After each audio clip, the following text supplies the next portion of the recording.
everyone, and thank you for joining me. Today I want to talk about palettes, and I'm going to show you my different palettes, and these are just examples for two different choices that you could have for outdoor palettes. So a sketching palette, portable palette for plein air painting, and this is watercolor. So let's get started with this smaller palette. I really like this one, and it's probably what I use 90% of the time when I go sketching on location, because it's just very portable and very practical, also lightweight. So this one, this bigger one, is also lightweight, but it's a little bit bulky. So I tend to use this smaller palette about 90% of the time. So let's go over the colors quickly. I do have a gouache white in my palette, a titanium white, that I find very practical for highlights and also for correcting little things, little errors in my sketch. So that's actually one that I added recently, and I've really liked it. Then I have two different yellows, and all of my palettes basically follow the same approach, which you can see quite often with very many artists, and this is that you have a cool and a warm version of each primary. So for yellow, I have this lemon yellow and then this transparent yellow, which is slightly warmer, and it's actually quite the versatile pigment because you can get really dark, almost ochre tones out of it when you put it on in layers or slightly less diluted, and when you dilute it down to a very watery mix, then you'll have almost a lemon yellow. Then on to the reds. So again, this is my warm and my cool red. The warm red I have chosen quinacridone red. This is actually by Winsor & Newton, and most of these others, in fact all of these others, are made by Schminke, just so that you know. This quinacridone red doesn't look very warm in comparison to other warm reds, but I really like that it's really transparent, so it's a great mixer, and this is something that's often a bit lacking in other warm reds. And you can get really nice oranges and also nice violets out of this one, so I like it for its versatility. Then we have purple magenta, which is, to be honest, not my favorite cool red, and you can see later in my bigger palette that I have an alternative for this one.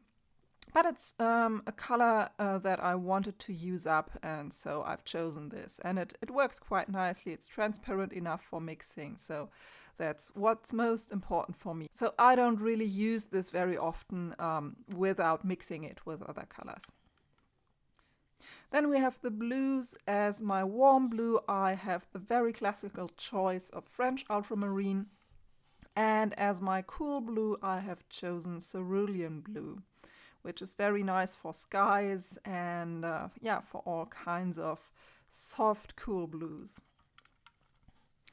As for my greens, I have a very limited green palette because you can mix greens very easily when sketching. So I have a phthalo green, which also I never use directly from the pan, but I mix it with all kinds of other colors to make really nice variety of greens. And then as a shortcut or a convenience green, I have sap green. As for the earth tones, I use raw sienna and burnt sienna, which complement each other very nicely, and you can also use them for all kinds of topics like landscapes, and you can mix down your other colors with them so that you can reduce the tone. Then I have raw umber, which is not your typical kind of raw umber, but actually a color that's called green umber, I believe. Also by Schminke, and this is sort of, it's a bit less intense and a bit more greenish, but I find it's very nice for, again, nature, scenes, landscapes, that kind of stuff. Also for birds, birds' feathers. Works very nicely also to tone down other colors. Then I have sepia, which is honestly almost the same between these other two darks here. but I like it again as a straight out of the tube cool brown. So again, I use it for landscapes or for bird feathers. It works very nicely. And as a dark, I have a neutral gray.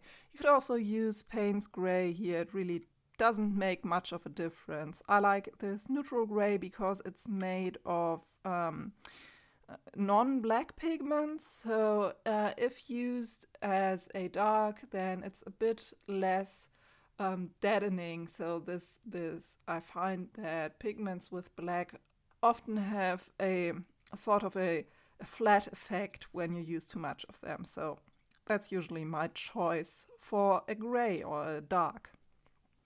And that's my small palette. So as I said, I like to take this one with me when I'm outside as a portable watercolor kit. So in this big palette, I've chosen similar colors, so you will see ones that I already had in the small palette. And so you can see that there are more colors in this one. I would recommend such a palette more for studio work, and this is actually what I use it for. When I'm at my desk and paint for illustration work and stuff like that, then I usually use this one. So you can see that this has slightly more choices when it comes to colors. So these are 22 different colors in full pans, and I've taken out the metal insert that comes with these palettes so I could fit all my 22 pans in there. So some of these colors are only in here because sometimes it's nice to have a little bit more selection when it comes to color, and also because it means that you have to mix less. So let's take a look at this. Again, you can see like in the small palette, I have two kinds of yellows, so the lemon yellow and the transparent yellow, and you can see here the range that you can get from this lemon yellow. If you are looking for a good primary yellow, then this is actually a great choice. I really like it, and it's really transparent too. So this is the pigment PI 150. Then I have a quinacridone gold. This is by Schmincke, so it's two different pigments. It's one of these convenience things. I think this is a very nice pigment. It's great for painting foliage and for mixing greens, but it's not an essential. You could easily mix this from yellow and maybe burnt sienna or your reds. Then for my reds, I have the quinacridone red by Winsor & Newton, and then I have these two cool reds, and this here is actually called Ruby Red Dark, and I believe it's Pyro Red. So it's a dark cool red, which is a good alternative for the traditional alizarin crimson, which is very similar in colors. Then I have my basic magenta, which is this ruby red called Ruby Red by Schmincke. This is PV19. So it's a quinacridone pigment, which means it's really transparent, great for mixing. I like it for purples, for pinks, all kinds of oranges. So this is a really versatile one. Then I have dioxazine violet, which is also very transparent, great for shadow work. And then for the blues, I have Indian Throne Blue in this palette, which is a really nice, dark, warm blue that you can, if you put it on in layers or really as a thick mixture, then it can be a really dark blue, almost blackish.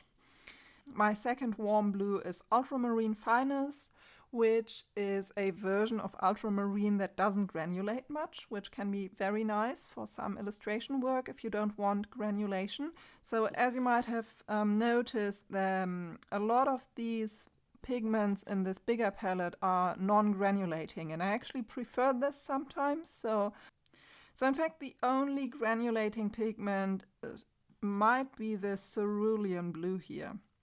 And this is one of my cool blues. I have the phthalo blue as an alternative if I want a non-granulating option. And for mixing, this actually works better because cerulean blue tends to make mixes a little bit more muddy. So I find phthalo blue, when you use it in very small amounts because it's very intense, very staining, then this works nicely.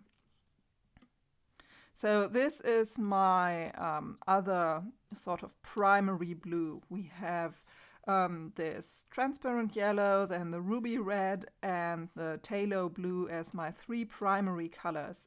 If you're thinking about cyan, magenta, and yellow, then these are great choices for cool primaries that you can mix really vibrant colors with. Then in the lower row I have Viridian, which is a nice non-staining transparent green, and it's a good alternative if you don't want to use phthalo green. So phthalo green, as phthalo blue, can be very overpowering very quickly, and this Viridian is a nice alternative.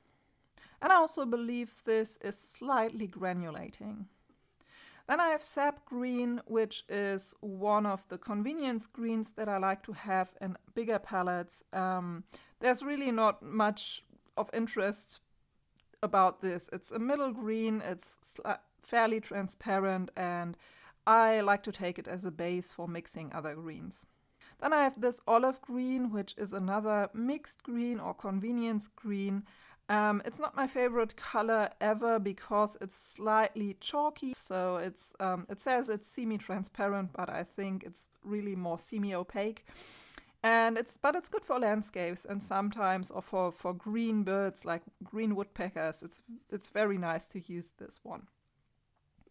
Then I have green gold here, which is a warm, very transparent yellow-green, and I like this also as a base for mixing other foliage greens or that kind of stuff. It's very luminous, I think.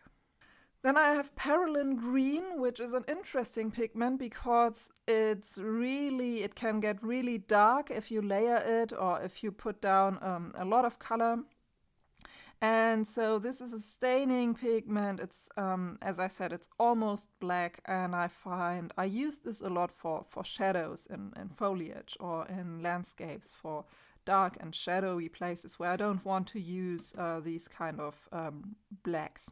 Then for the earth tones, I have a selection here. This is buff titanium.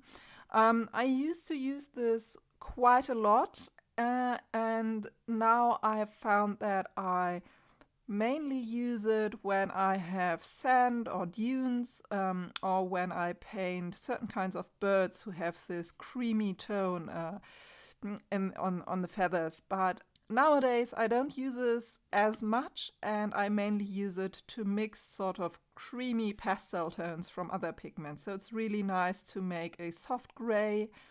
Then I have transparent ochre. In fact, most of my earth pigments are variants of ochre and burnt sienna, but they're milled down more finely, so they are actually really transparent colors.